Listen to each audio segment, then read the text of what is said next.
Estados Unidos y la OTAN respondieron por escrito que no habrá concesiones frente a las exigencias de seguridad planteadas por Rusia, en las que se incluía impedir la entrada de Ucrania al Tratado del Atlántico Norte, e hicieron un nuevo llamado a la diplomacia, mientras que desde París, representantes de Moscú y Kiev acordaron mantener el cese al fuego en la región del Donbass. El juez liberal de la Corte Suprema de Estados Unidos, Stephen Breyer, se jubilará en cuanto termine el actual mandato del tribunal. La Casa Blanca aseguró que el presidente Joe Biden mantendrá su promesa de nominar a una jueza afroamericana por primera vez en la historia de ese país. Perú es escenario de un segundo derrame de petróleo de la compañía Repsol. Un organismo del Ministerio de Ambiente investiga nuevos hechos ocurridos el martes, aunque la empresa española niega su implicación. Buenas tardes para todos, bienvenidos a esta emisión de Noticias en France 24. Soy Valentina Torres Sánchez. Damos inicio con las respuestas por escrito que tanto Estados Unidos como la OTAN enviaron a Rusia contestando a las exigencias planteadas por Moscú en materia de seguridad. La misiva estadounidense fue entregada en Moscú por el embajador John Sullivan, mientras que la de la Alianza Atlántica fue entregada en Bruselas. Ambas partes decidieron que no habrá concesiones ante las principales peticiones del Kremlin. Así las cosas, la OTAN mantendrá su política de puertas abiertas frente a Ucrania y asegura que sus despliegues en el este de Europa no son negociables. Entre tanto, los representantes de Rusia y Ucrania que se reunieron en París acordaron continuar el cese del fuego en la región del Donbass. Escuchemos al secretario de Estado de Estados Unidos.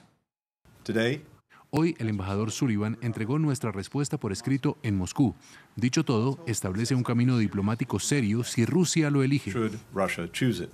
Dejamos en claro que hay principios fundamentales que estamos comprometidos a mantener y defender, incluida la soberanía e integridad territorial de Ucrania y el derecho de los estados a elegir sus propios arreglos y alianzas de seguridad.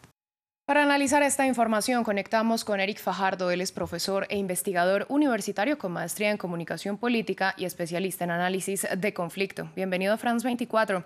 ¿Cuál puede ser la respuesta de Rusia ahora que la OTAN y Estados Unidos se negaron a hacer concesiones sobre las exigencias de no permitir el ingreso de Ucrania a la alianza?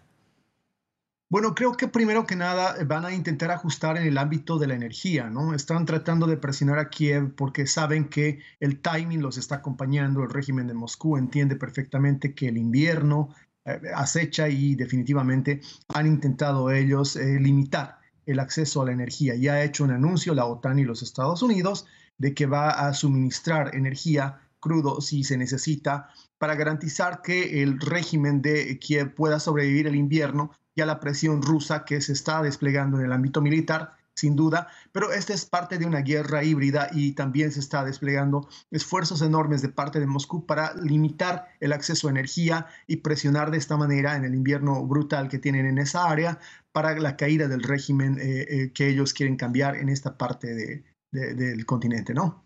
¿Y qué posibilidades reales hay de que Rusia acepte la vía diplomática? ¿Cuáles son los caminos en los que sí pueden encontrar vías comunes?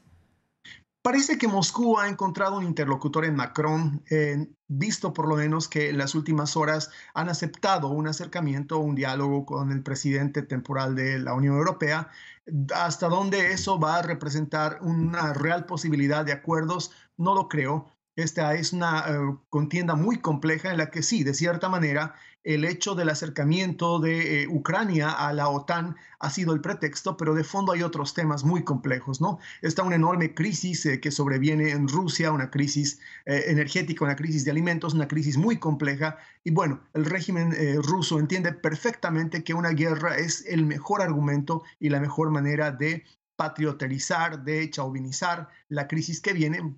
Las guerras siempre te dan un magnífico pretexto para echarles la culpa de tu incapacidad de manejar una crisis. Y la crisis que viene en Rusia es muy compleja. En esa medida, pienso que el desplazamiento de tropas, los ejercicios militares, las amenazas, pero sobre todo las demandas de Rusia a la OTAN, tienen mucho más que ver con este concierto de necesidad de generar un espacio en el cual la atención también de Rusia se despliegue de la crisis interna y se dirija a esta especie de llamado a recuperar la grandeza de lo que en otra época fue la Unión Soviética.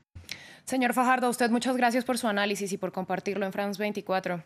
Vamos ahora a Estados Unidos. El juez del Tribunal Supremo, Stephen Breyer, anunció que se jubilará cuando finalice este mandato del máximo tribunal a finales de junio. Se trata de una de las voces más progresistas de la Corte y con 83 años es también el integrante de más edad entre los 9 magistrados. Su retiro se convierte en la ocasión para que el presidente Joe Biden cumpla su promesa de campaña de nombrar por primera vez en la historia de ese país a una afroestadounidense como jueza del Tribunal Supremo. El líder de la mayoría demócrata del Senado aseguró que la persona nominada por el presidente sería rápidamente confirmada. El nominado del presidente Biden recibirá una rápida audiencia en el Comité Judicial del Senado y será considerado y confirmado por todo el Senado estadounidense con deliberada rapidez. La Reserva Federal de Estados Unidos dejó sin cambios las tasas de interés, pero adelantó que debido al repunte de la inflación en el país, se espera que haya una subida de las mismas en marzo. El Banco Central estadounidense destacó que la creación de empleo durante los últimos meses ha sido sólida y que la tasa de desocupación ha bajado sustancialmente, pero señaló que la inflación sigue elevada a causa de los desequilibrios entre la oferta y la demanda relacionados con la pandemia.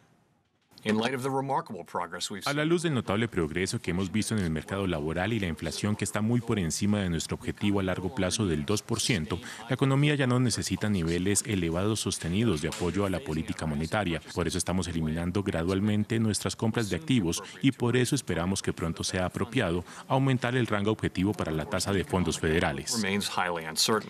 En México, el gobierno federal envió un equipo especializado a la ciudad de Tijuana para apoyar en las investigaciones sobre el asesinato de 2 periodistas. La semana pasada mataron a los reporteros Margarito Martínez y a Lourdes Maldonado. Estos homicidios despertaron la indignación del gremio. Decenas de periodistas hicieron una vigilia frente a la Secretaría de la Gobernación en Ciudad de México para rechazar la impunidad. Perú es escenario de un segundo derrame de petróleo en las costas del Pacífico. El organismo fiscalizador adscrito al Ministerio de Ambiente anunció que este pudo haber ocurrido el martes también en la refinería La Pampilla, operada por Repsol. Esta compañía española es la misma involucrada en el vertimiento de más de 6.000 barriles de petróleo del 15 de enero. Repsol descartó un nuevo derrame en el mar. Desde Lima, nuestro corresponsal Francisco Zacarías con los detalles. La Marina de Guerra del Perú confirmó el segundo derrame de petróleo en el mismo lugar del desastre ecológico ocurrido el 15 de enero.